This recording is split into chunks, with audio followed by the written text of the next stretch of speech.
Harrison, Maximilian, and Bill, get ready. Episode 13 is lucky for you. Good afternoon, golfers, on this chilly 71-degree day in the desert, and that's why I'm wearing my pullover. Today we have a special day. It's episode 13, which is unlucky for a few, but lucky for these three. And just keep in mind that this swing analysis series is basically just for educational purposes. By no means should you take my advice to heart. I'm just looking at these swings blindly. I don't know much about these students. They just send their swing in to me to be evaluated, and I'll just go through their motions and take a look at what I would work on if I was working with them as a student. Not knowing the range of motions and knowing their history can cause some changes in my analysis, but this is basically just what I see visually, so take it with a grain of salt. If you like this, please hit that like and subscribe button. It really helps to grow the channel and also help educate more viewers. So let's get right to it. Today we have Harrison first up. Harrison sent me this video. Let's take a look at what we have. It's the first time we're watching these together, and I prefer to do it that way. Okay, this is slow motion. Unless he swings really, really slow. Okay, let's pick it up a little bit. All right. So already we see a lot of sliding going on, especially on the way through. Upper body lean. Good wide takeaway though. Let's take a look what he says. Currently working on trying to keep my right hip more quiet in the downswing. I have a tendency to pull it. Makes me lose angles and steepen the club. Okay, so let's take a look. From this side, it looks pretty decent. I mean, you're definitely getting a nice shoulder turn. You definitely have a nice, one-piece takeaway here. Everything moves in the unison. You can see that club face is slightly opening up to your spine, which is really good at the top of your swing. You do a really good job of keeping that shoulder square to your arms, so we can draw a nice triangle around there, and it stays pretty connected. Club is nowhere near parallel. Club face is slightly open to your left forearm. It looks like a slightly bowed wrist. We'll have to look at it from behind, but all in all, it looks pretty good. Driving the weight, you can see you trying to get your left side to it. There's almost a negative tilt going on there with your hips, but we'll take a look at that further. And then you're just kind of standing up with the right side. So the right side's not really pushing much power into it. You can see your left heel is slipping away from you as you strike that golf ball right past impact. So it looks like there's a lot of turn going on that's unnecessary, which would definitely cause a lot of pulls. So I would, from this view, I'd definitely work on the lower body. It just looks a little bit too spinny. I don't know if that's a word, but hopefully you understand what I'm trying to say. We'll draw an impact line just to show you what's going on here. So impact line is basically where you should try and meet at impact with your lower body specifically. So you do a good job. You can see that left hip is definitely getting there first.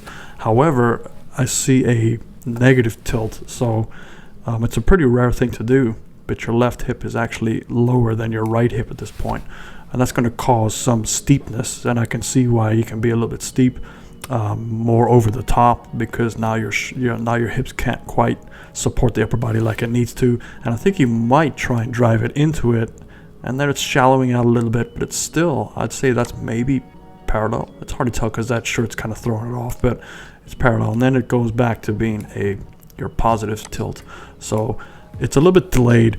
You get to the impact line pretty good here, but how you got there was just a little bit cautious, specifically with the upper body rotating so much, and you have this forward lean over, losing some balance. So I see you're on your toes, which is okay, but you need to shift that to the back left heel a little bit more, and that'll help you stay in balance and tilt under, as opposed to having a kind of a tilt leaning into the target. So let's take a look at the back and see. That might help open up our eyes more. Okay, Harrison, here we got your back down the line. Okay, slight outside in, that's okay. A little laid off. There's that tilt issue with the hips.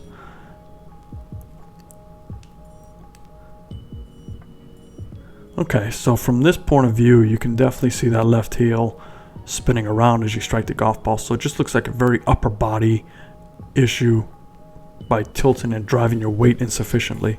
You are laid off at the top, so there's some disconnection here, and we'll draw a couple plane lines for you. So there's the lower plane line, there's your upper plane line. I'm not sure what iron this is, doesn't say much, but let's say this is an 8 or 9 iron. That's okay. Maybe it's a little bit too much bend. The problem when you have so much bend forward is you have to maintain your tilting to that bend, so it creates some issues, especially some flexibility issues. So you seem flexible, but I'm not able to do any TPI testing on you, so I'm not quite sure. But it could be some issues if you're bending over too much with a longer iron. And there's that slight bit of raise. So as opposed to your left arm going closer to your body, you would like to be at this point. You have a really good connection here, got a nice little circle, but I'd like to see it a little bit lower.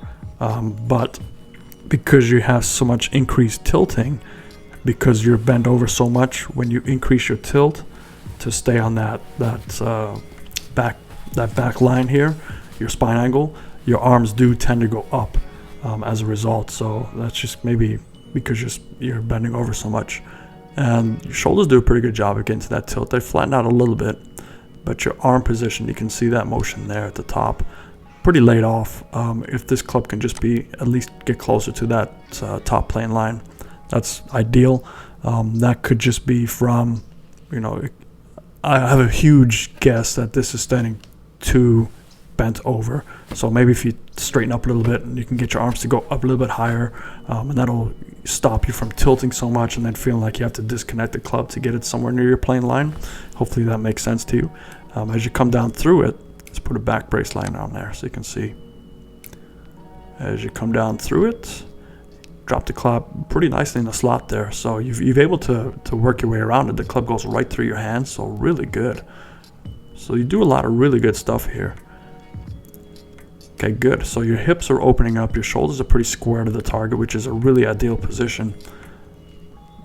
And then it's very toe heavy. So, just by you trying to stay in your spine angle, I think that's creating a lot of issues for you. So, obviously take this with a grain of salt, but if you want to try something out, stand a little bit closer and feel like you're standing a little bit taller. So specifically your spine angle, you do a really good job of staying in your spine angle throughout your whole swing, but because it's so bent over, I just see a lot of pressure in that lower back region that could be some issues for your longevity of your swing. Overall, the weight issues could be caused by you bending over so much that your weight's stuck on your toes and you can't really transfer correctly. The right foot should be more like a piston, so it's driving up through your body, driving that weight through your chest up into your left shoulder. So think of it doing that, but here I think you're just so stuck on your toes you can't really drive into it. And to help compensate that is your upper body really has to feel like it does more of the effort, which gives you that really long extended follow through. You look like I can just push you over with a finger and you'll fall forward just because there's so much upper body lean. But all in all, obviously some really good things that you do, but just footwork is definitely something to improve upon. Balance work, so if you do some balance work drills, that might help you out. Flexibility wise, you look fine. It's just a little bit cautious for me to see that lower body kind of in that manipulation there. Let's see the full follow through. Yeah, that's just a lot of upper body leaning over there, but really good though concerning upper body. So upper body's pretty solid. I think your upper body lean is caused by the lower body insufficiency. So nutshell, stand taller, a little bit closer, alleviate some of that pressure. You do a great job turning around your spine, but once you get too much tilt, that's a little bit of a problem there. So hopefully that helps you. And I don't know, let's take a guess. I can't really tell from there. Let's just throw out Mississippi, just because I feel like Mississippi. All right, let's see who's next. All right, next up we have Maximilian. Okay, Maximilian said a couple things he wanted to go over. He started playing golf in mid-2019, so welcome. Currently sitting at 13 handicap. He hit some slices with his longer clubs, some pull hooks, overcomp with short irons. Okay, that's a part of your playing issue. Pretty solid around the greens, with less than 36 putts on 18 holes. An occasional 3 putts. Yeah, 3 putts happen, but anytime you start 4 putting, you gotta go see a short game specialist. Okay, let's take a look here.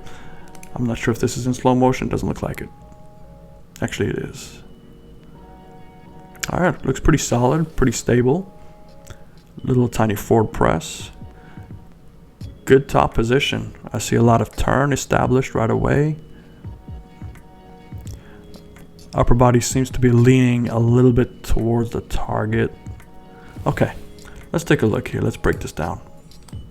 Okay, same thing. Wow, it's just so it really amazes me how these videos are sent randomly and they all seem to have sharing the same sort of issues, and we can see this here. So you know, there is a hip tilt that needs to be factored into the swing. So right now you can take a look at how everything kind of works together. So there's your spine angle, and the hips are going to sit supporting that spine angle, and you can usually measure that out by wherever your knees are. That's basically where your hip joint is.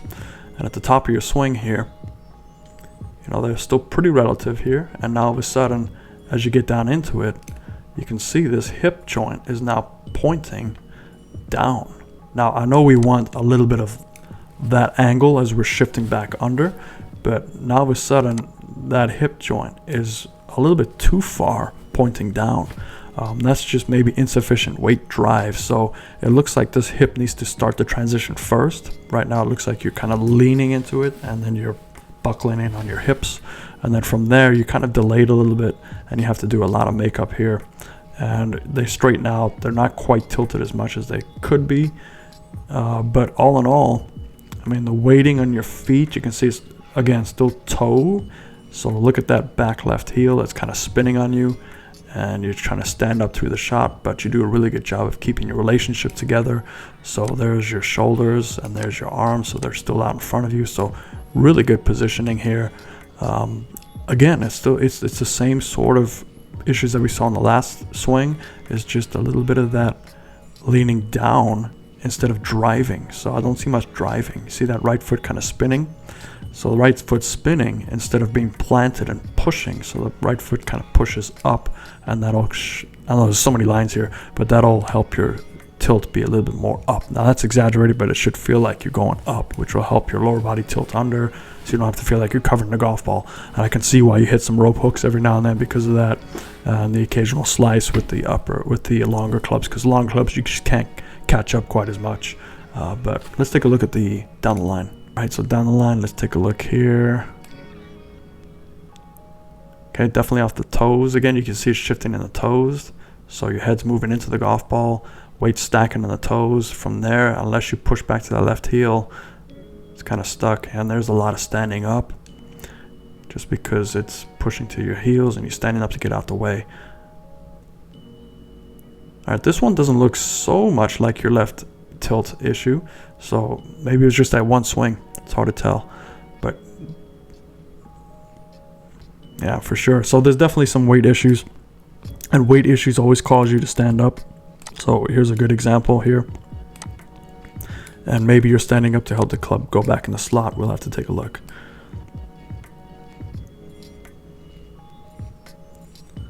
Okay, looks like you're standing up to help it go in the slot. All right, so back brace line. If you take a look at the top of your swing here, shoulders are doing a pretty good job of staying in that forward bend that you had. As you come down into it, you're trying to drive. Weight's getting stuck in your toes. As a result, you start standing up and flipping a little bit. So look how much you've lost. That's probably the worst straightest line I've ever done. So there you go. So we've moved into it about, I don't know, 6 or 8 inches, and as a result your spine angle is now a little bit taller, and that will drop your club further in the slot. So maybe you're starting to stand up because the club needs to drop in the slot, or maybe the club is now rerouting because you were standing up so much that your hands have learned to kind of drop further back in the slot for you. So that's the one thing about compensations, is we just don't know what caused what. My intuition is body motions cause arm rerouting. So it's very rare when you have an arm just rerouting and the body learns around the arms. It's typically the arms learn around the body motion. So I would assume that this has been with you for quite some time, and in order to hit the ball fairly well, you've learned how to reroute your hands to accommodate that. So once you start fixing this body issue, you'll probably hit it worse, and that's normal. You know, many people think that they take a lesson, they should hit it better. To me, a good lesson means that you actually hit it worse, because now you're in such a different position that it's going to take you some time to get better. So my best advice is, if you're going through swing changes, is hit very little golf balls and work on positions first, because the way your brain figures things out is if you hit a bad shot, it just directly says that was a bad swing, but that's not the case. Sometimes we get some really good shots with bad swings, and sometimes we hit really bad shots with good swings. So ball feedback is kind of a detriment sometimes, but hopefully you can see how this is causing your hands to really fire. Club face is closed at that point, which is okay. It's released nicely. You try your best job to stay in that spine angle, and now you finally get the weight to your heels. And look at this. Once the weight gets back to the heels, you get closer to that back brace line. So this is where you should try and finish at impact. You should feel like the weight's going to your back left heel to hold you in that posture, so you can stay down and tilt under and get your hands out of it. But it's going to be a tough fix because it happens really fast. You need to get with somebody to help you understand that, and also give you some good drills to work with your range of motion. Since I'm not sure of your range of motion, it's hard for me to do, which is why this is strictly just a diagnosis. But hopefully that helps you. Same sort of issues. I'm not sure if your setup's too bad. Let me look at your setup. It might look like you're reaching for a little bit. That's not too bad. Maybe a little bit, same thing, a little bit, tiny bit closer, tiny bit taller, so you don't have to feel like you're stuck on your toes too much. But hopefully that helps. It looks pretty sunny over there. I'm gonna guess I see a couple of tall eucalyptus trees. Should I dare and say this? Let's just throw it out there. Australia. Let's see. All right, let me know. Last up. All right, last we have Bill, and Bill sent me this video from Golf Tech. So it's nice that Golf Tech does front and down the line at the same time, so it's a little bit easier to diagnose. It's the same swing. We can see the same issues in the same swing. Now with Golf Tech, their frame rates aren't as good when they get uploaded, so we might be skipping a few frames every now and then, but we'll try and make do with what we have. I don't have much of Bill's information just because we've been communicating through instant message, and there was no goals or ball flights or anything like that. So what I'm going to do is I'm just going to draw a couple lines here. I'm familiar with Golf Tech, and I'm familiar with how they instruct and how they use their tour averages to teach. Let me just draw some standard lines over here just so we can kind of see what's going on. And I'm going to treat this just like a evaluation and just look at pure what I see. So initially, from the setup position, your feet look very forward. Upper body is kind of not really supported by it. Your hips aren't really supported. And what I mean by that is, if I take a look at where your heel is and pull it straight up, it's supporting the front portion of your hip. I'd like to see it support the back or the mid portion of your hip, so maybe scoot back a little bit. You seem tall. I'm not sure how tall you are, but you seem like a pretty tall individual, and maybe you feel like you have to really squat down to get to that golf ball. I'm not sure what club that is, but maybe stand taller. You might have to look at getting longer clubs just because you do look like you're really hunched over, but stand taller and see if that'll help you out right away. Forward press, I'm not a huge fan of forward pressing because now that club's collected to your left shoulder, and now it's on a different circle based on your spine circle. So I'm more of a fan of keeping that club shaft connected to your spine, because now you've eliminated two circles and now made them into one circle. It's a little bit easier to time, and you get the true ball flight based on that club face. So that's a couple things I changed at setup. Weight balance, you look pretty even, you look pretty steady, so it doesn't look too lopsided on either side. Let's just take a look when the club gets to parallel. Okay, pretty solid turn here. We got a little triangle developing. I don't see any swaying going on, so your right hip staying right against that brace line. Club face is, compared to your initial spine angle, club face is a little bit open, and a tiny bit of disconnection between the club face and the hands. You can see the momentum's taking your hands really low, so you have a tough time getting to that top plane line. As a result, you start coming up just a little bit. Now remember, it might just look like a little bit, but that starts the domino effect of seeing what's going to happen. So again, pretty good turn here, stuck on that brace line. Heads move slightly over, which is good. That means you're getting some sort of power V. Upper body's coming up a little bit. You kind of see you have a new spine angle, so it's not as down as it was before, and your shoulders are definitely leveling out in terms of your initial spine angle. So that's why we see the arms very low, because your shoulders are leveling out. Maybe because you're trying to turn too much. To me, that is just a little bit too much turn, specifically when your hands are back over here. So I would just maybe focus on keeping it more connected, not leveling out the shoulders to get that turn. But you know, that's maybe what the pro wants you to do. So I'm not here to step on any toes, but this is what I would see. As you come back down into it, you do a pretty good job of dropping in the slot. The hips, again, look at this. We have swing number 3, a little bit of downward lean, but I know we try to get that initially, but sometimes it might be too much. And there's a little disconnection here already. So maybe just because you're turning too much, your hands are below that plane line, they're getting stuck. So you have to start throwing your hands out the way, and we're starting to see a little bit of breaking down here, and definitely a lot of loss of angle. As you know, if your hands are on the right hip, that club should be more in parallel. So you've already lost a considerable amount of transfer down to that golf ball. Your conservation has just been going away, because anytime the arms are overactive, you know, the hand speed has to catch up, so they start throwing a little bit too soon to help that club face meet the golf ball quicker. And as you strike the golf ball, you know, you do a pretty good job here. The hands are still ahead, but that's just because of that forward lean. So are they truly ahead? I'm not too sure, just because that forward lean kind of threw everything off. You strike the golf ball, you have a pretty good connection here, so hands are still out in front of the chest, trying your best. You have a big spacing here, which is really good. I can almost throw a basketball through there, so that's really incredible that you can do that.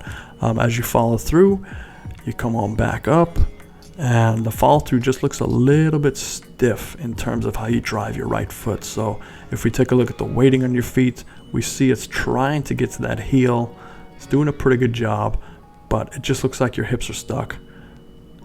So my recommendation for you is, you know, obviously you're working with a pro at Golf Tech, so, you know, take this with a grain of salt. Maybe mention it to him, I'm not sure. But just work on the setup. It'll really help you get away from being so stuck on your toes initially. Get those heels more underneath you, stand a little bit taller, no forward press, get more in line with your core, so you can just turn through and you don't have to feel like your hands are firing a little bit too soon. So I think the tilting issue for you, maybe you're working on establishing a lot of turn, a lot of X factor, and by you turning more, you have to let go of that pressure so your left shoulder comes up to allow you to turn more. But that's just my 2 cents. But again, consult your pro. I'm not here to override anybody's vision. Maybe they have a vision for your swing that's, you know, something completely different than mine. And that's the beauty about golf, is there's many ways to swing a golf club to hit a golf ball. But I just look at one ways to be more consistent. So hope that helps, guys. And if you enjoy this, please hit that like, subscribe button. If you know anybody that needs some help, send them my way. I do these evals for free. I basically do them for the education purpose for you and also my students at the academy and anybody that wants to just learn and look at different swings. Not to say my version is the only way to do it. There's many ways, so it all really comes down to you as an individual. You are a fingerprint, your swing is a fingerprint, and there's things I might do on this person's swing that I won't do on the next person's swing. But again, these are just strictly blind evaluations. So I hope you had a great day. I'm going to zip up my jacket because it's supposed to get down in the high 60s, and I'm sure viewers in Canada are looking at me like I'm crazy, but it's chilly for us. And I hope you guys have a great day, and fairways and greens.